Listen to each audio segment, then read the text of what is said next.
¡Qué vida! Bueno, gracias por estar ahí un día más. Suscribiros, como diría aquel. Likes y campanita, notificaciones, para que sepáis cuándo salen los vídeos. Bueno, estoy aquí con la camiseta de la selección española, porque la selección va a jugar contra Georgia. Y eso me viene a la memoria, pues, cuando yo estuve allí.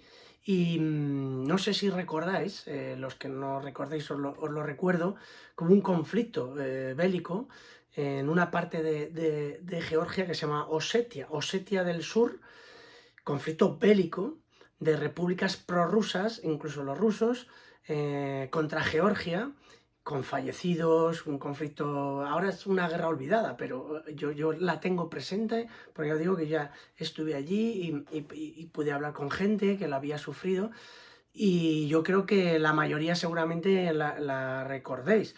Y por aquel entonces, evidentemente, la FIFA no permitía que hubiese partidos internacionales ni en Rusia ni en Georgia, por aquel entonces, por ese conflicto.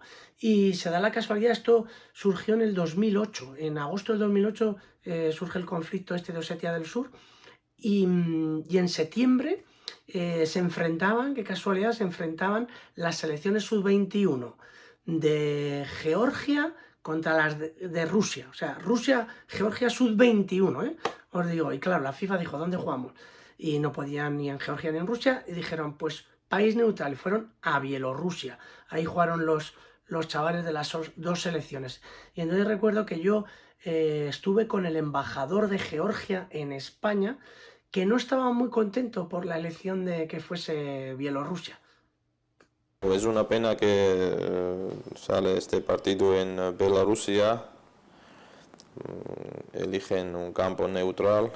Bielorrusia no es neutral, es nombre Rusia, ¿no? Bielo es blanco y Rusia es Rusia, ¿no? Ahora hay muchos jóvenes que juegan en países como España, Italia, Alemania. Como yo tengo información, muchos de ellos no podrían venir en este partido. Es un periodo poco difícil y en Bielorrusia también hay problemas de visados y no puede entrar.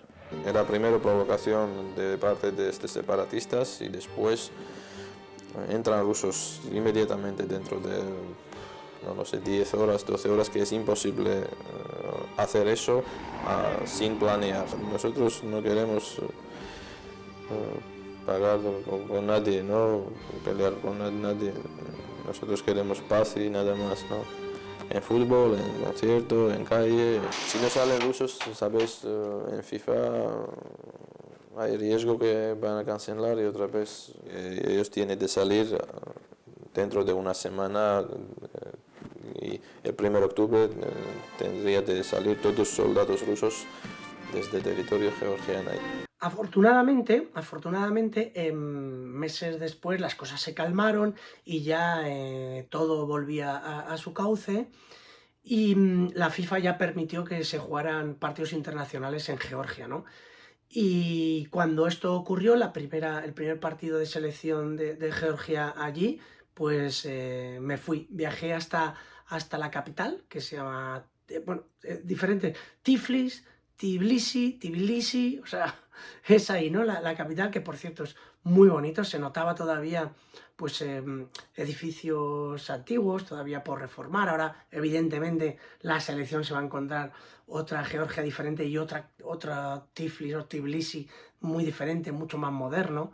Pero en aquel entonces todavía existía y había ese resquemor todavía, esa tensión en el ambiente, se vivía de esto, ¿no? Del ambiente bélico, ¿no? Que había sucedido hace nada. Y allí volvían los cruzados, así se le llama a la selección de Georgia, dirigida por Héctor Cooper. Y había también un español allí. Me fui a Tiflis. A mí no me pesca la guerra aquí por un día. Yo me retraso un día, tengo que retrasar el viaje un día, y por eso, digamos que no llegué a vivir la guerra directamente desde aquí. Y después, claro, se creó toda una incertidumbre porque no se sabía qué iba a pasar, si iba a durar mucho, poco, había un contrato firmado. Menos mal que todo se arregló. era difícil, y debo decir que todavía sigue siendo un poco difícil, porque no olvidemos que hay mucha gente que ha sufrido mucho, que sufre, que ha perdido gente, que ha perdido familiares, y quiera o no, eso el jugador georgiano todavía lo siente, porque cuando él viene aquí y se concentra aquí o lo llaman por teléfono, es decir, las consecuencias todavía están. Hay gente que no tiene casa, hay gente que se ha quedado sin nada, hay gente que todavía sigue llorando a muertos, es decir, todo eso, quiero o no, salpica a una nacional.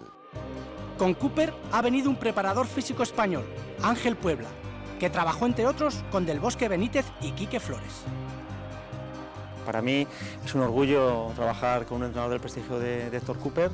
Es en Georgia como si es en la Conchinchina. Nos dieron las gracias porque venir personas de fuera a intentarles echar una mano en estos momentos difíciles, pues lo agradecieron mucho. Gente muy agradecida y gente con muy buen corazón.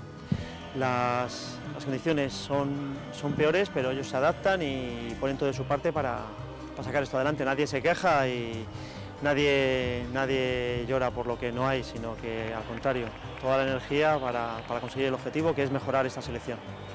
El capitán de Georgia, Kobiasvili, jugador del Schalke 04, se negó a jugar un partido de la UEFA contra el Atlético de Madrid porque su equipo llevaba una publicidad rusa en la camiseta. Ahora es el orgullo del país. La selección georgiana de fútbol nació en 1990. Antiguamente, los jugadores georgianos jugaban con la antigua Unión Soviética. Hubo muchos y muy buenos, y en la federación los recuerdan.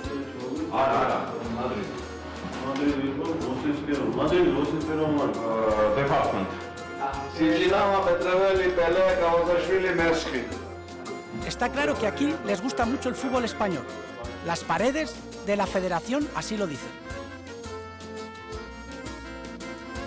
Hay otra casualidad. La Federación Georgiana de Fútbol se encuentra a escasos 300 metros de la Embajada de Rusia, que cuando empezó el conflicto fue abandonada.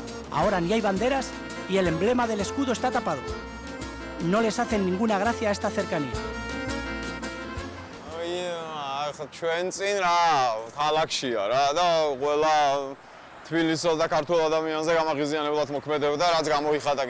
Súper curioso, ¿eh? Ahí en la federación, evidentemente habrá cambiado, yo ya no he vuelto, pero habrá cambiado, era muy humilde, veíais los pósters de jugadores que estaban entonces en auge, estaba Bojan Krikic, ¿has visto? Bojan, Raúl y la selección que había ganado la Eurocopa, la selección española, y futboleros a tope, porque claro, allí se había jugado fútbol siempre, antes jugaban con la antigua Unión Soviética, como decía, y lo curioso es lo de la embajada al lado de la federación. Se veía todavía en la fachada de la embajada, se veían agujeros de disparos, de metralla, todo ahí abandonado. O sea, era una sensación extraña, ¿no? Pero el estadio se llenó, el estadio tenía la gente ganas de fútbol y un poco también olvidarse de todos, y era una selección dirigida por Cooper, como os digo, y se enfrentaban aquel día a Bulgaria. Georgia se enfrentaba a la Bulgaria de Berbatov, donde Penev está de segundo entrenador. La verdad es que Georgia mereció ganar. Dieron la cara y los aficionados se quedaron muy satisfechos por ver otra vez a la selección en su país.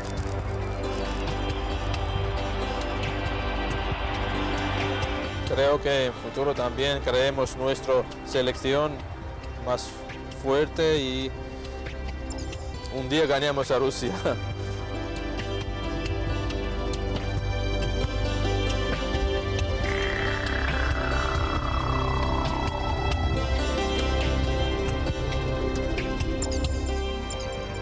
Bueno, sí, perdió la selección de Héctor Cooper, pero la verdad que el triunfo era que volviese allí y que todo fuese a la normalidad. Ahora, afortunadamente, el país está muy bien. La verdad que es un país, es chulo y se comía muy bien. Eso es lo que se va a encontrar la selección. Allí ya ha cambiado mucho todo, como os digo. Y curioso, ¿eh? Estaba ahí Héctor Cooper de seleccionador que, fíjate, nada más fichar, todos dicen, es que Thor Cooper tiene mala suerte, nada más fichar, pues con Georgia estalla la guerra de Osetia y no pudo ni entrenar allí para dirigir a la selección hasta luego ya solamente para jugar, ¿no? Pues nada, esto es lo que se va a encontrar la selección, no que se va a encontrar la selección, que tenga un poquito de historia, que sepamos de dónde viene Georgia, de esa guerra no muy reciente, no muy antigua, desde el 2008 os digo, o sea que no hace tanto, y que afortunadamente ya ha vuelto el fútbol allí. Que tenga suerte España, esperemos que sí, ¿no? Y que sigamos por buen camino. Nada, tigres, a la selva.